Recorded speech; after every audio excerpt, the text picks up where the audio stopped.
TMG Nation, what is going on? Insomnia from the Mexican Gamers channel. Welcome to episode 3 of Preguuntame Ca, Preguuntame. This is a Q&A series, man, where you send me your questions. It's short little questions, video game related, about me, about sports, whatever it may be. Hit me up on Twitter, leave them in the comments of this video, private message, whatever it may be. And I screen cap them, I display them, and I answer them. So yeah, it has nothing to do with the gameplay you're watching. I think this is on Battlefield 3. Oh, and by the way, man, I didn't have too many questions left in the last episode, in episode number 2. So I had to pull a lot of these that you're gonna watch are from the first episode. So if I don't answer your question in the next episode, it doesn't mean that I'm never gonna answer it. I could still go back and pull from previous episodes. But yeah, that's a problem, because if I don't get enough questions, then the series will die and you won't have a video next Wednesday. So I'll just have to kill the series because I didn't get any questions. So yeah, man, just if you're new, just get involved, man. Leave some questions, whatever. If you're curious about something, or if you see one that's really good in the comments below, just thumbs it up and I'll answer it. So yeah, man, let's move on to the first question. This one is from Axel Lopez, and he says, do you think there will be a Modern Warfare 4? No, I don't think there's going to be a Modern Warfare 4 because, I've heard various commentators talking about this, and it's true, man. It's true, and it makes complete sense. There's already a Call of Duty 4 Modern Warfare. Why would they make a Call of Duty Modern Warfare 4? We know the difference. Us gamers could tell the difference. One is completely different. One is new, the new one. The other one's been out for a while now. But parents, grandparents, uncles, aunts that don't game at all, they might see, hey, this one is cheaper. It looks like the same thing, Call of Duty 4 Modern Warfare. This one is Modern Warfare 4.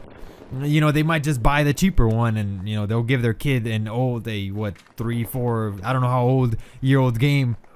So that's why it wouldn't be good for business for them to name it Modern Warfare 4. I do think, obviously, there's going to be a game after Black Ops 2. They're thinking, the rumors say that it's going to be Call of Duty Ghost or something like that. I don't know what the next one is going to be, but it's not going to be Modern Warfare 4. That's just my opinion. And yeah, let's move on to the next one. It's from Trex Tarangatang, and he asks, can you make a GTA 5 playthrough when it comes out? Well, yeah, man, I'm definitely going to bring GTA 5. I'm pumped for GTA 5, man. Grand Theft Auto, man, one of the best video game series, out there. My favorite was Grand Theft Auto San Andreas, but that wasn't the question. So GTA 5 playthrough. I don't know about a playthrough. I think there's people out there, Let's Players out there that are completely more, they're a lot better than me at doing playthroughs and stuff like that. I will bring some GTA 5 content though. If there's some co-op missions and stuff like that, I'll probably do some of those with my buddy Reaper. But yeah, I'm excited for GTA 5, and I'll definitely bring some GTA 5 content when the game comes out. But a playthrough, I would say no, not so sure, man.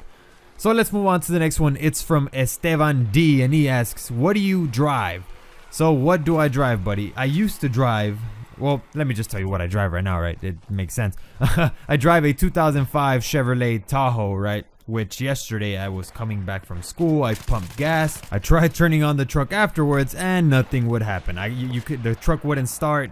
You couldn't even hear it trying to start.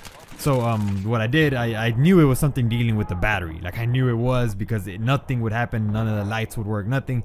So what I did, I opened the hood. Sure enough, there was a loose wire in the battery. I tightened it, and it fixed the problem. So yeah, it's a 2005 Chevrolet Tahoe. It's not mine though. It's my parents'. I used to have a car. It was a 2000 Grand Am. It was a silver one. I'll put a picture, not exactly my car, but I'll find one on Google or something, and I'll put it so you can see what I used to drive. But that car broke down. We tried fixing it 3 other times. It kept breaking down, so it's a lost cause, man. It's an old car. It was a nice first car for me. It was a decent first car, but yeah, it was too old, and it ended up just not working anymore. So I drive this now, or sometimes I'll drive my dad's Tundra or whatever it may be. But I just need my car to get to school and to go chill with friends, stuff like that. But yeah, that's what I drive for now. So yeah, let's move on to the next one. The next one is from Dark Eyed Mexican. He says, why and how did you become an America fan? With 3 question marks. So he must be like really curious. Like, man, why do you go for America? He must be really curious about that. Well, why? It's simple. because they're the best team in the Liga MX. Nah, man, I'm gonna piss a lot of people off with that. Nah, it's not why I do feel they're the best, because obviously I'm an America fan, so I go for my team at all times. But why? Well, why and how? So I used to watch football or soccer, whatever you want to call it, when I was little. You know, I was a little kid, and my dad, he's a Chivas fan. He goes for Chivas. My mom goes for America. You know, it's always been like that since they were boyfriend and girlfriend. They had that little rivalry going on. So, you know, I used to watch the clásicos, the games versus America versus Chivas and stuff like that. I used to watch the games with them. And, you know, I really didn't go for anyone because I didn't know much. I was a little kid. But my mom would always be telling me, go for America, go for America. And my dad, he was just like, well, I'll let the kid go for whoever he wants, right? My dad was being a little bit more fair with that.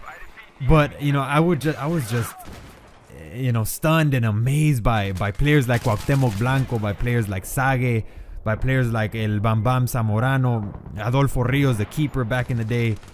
And, you know, among a bunch of other players.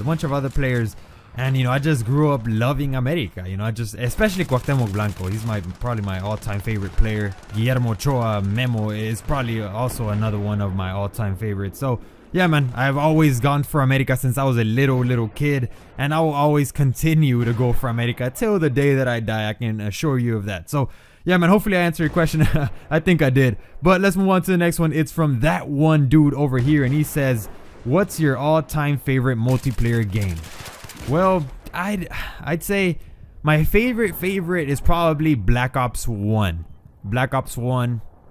And, but the one that I probably had like most fun in, and I probably sucked in it, was Modern Warfare 2. Although the game, I'm not saying that's my favorite game, because it's not, you know, I was frustrated with the noob tubes and everything else wrong with that game, Commando and One Man Army, Danger Close, all that stuff. But, you know, I had just gotten a PS3, you know, just in the prime of Modern Warfare 2, and I remember getting home from high school and, you know, from practice, from band practice, because all of us were in band, right? My friends were in the drumline, and then we'd all be like, okay, let's go home, and we'd all get on PlayStation and we'd play Modern Warfare 2 after practice, and it was great, man. I mean, we probably all sucked. I would go like 20 and 15 or go negative, but I still had fun because I was new, I was a noob to it, and it was just a bunch of fun. But my favorite one is probably Black Ops 1, the first one. I really like this Black Ops 2, but I'm just, by this time, man, I'm kind of already burnt out and tired of I don't know, the current gen shooters like Battlefield 3 and Black Ops 2 and stuff like that. So yeah, my favorite all time is probably Black Ops, the first one. So let's move on to the next one. The next question is from Infamous Mario 3 GG5, and he says, do you do shoutouts? Well, shoutouts, nah, I don't do shoutouts just because. If I do a shoutout, it's because it's one of my friends, or because I genuinely feel like they have great content. But shoutouts don't work, man. Let me tell you, you probably heard it before, but if not, let me be the first one to tell you. Shoutouts don't work. You shouldn't go to subscribe to someone just because a commentator tells you to do it. You know, if I say, hey, bros, go check this dude out, he has great content, I don't expect you to just go click on his channel and subscribe. No, I expect you to go to his channel, watch 1, 2, maybe 3 of his videos, and make the decision whether or not you want to subscribe. But, you know, that's, shout outs, nah, they don't really work. You know, if I was to give someone a shout out, I don't think they'd gain, you know, any subscribers if at all, you know, if at all any exposure. 1, because I'm a small channel, and 2, because they really don't work. It's not a good stuff. It's a perfect way to get dead subs if you get a shout out like that. You know, people just subscribing just to subscribe, and then they never really checked out your content. It's not a very efficient way, in my opinion, to get, you know, active subs and stuff like that. So yeah, that's the last one I'm gonna do, bros. Thank you guys for watching. Remember, the series will die if, you know, I don't have any questions. So make sure to leave your questions. If you're new around here, get involved, man. Get involved. It's fun. And yeah, thank you guys for watching. I hope you guys enjoyed it, and I'll see you guys in the next one. Peace out, bros. And as always, take care.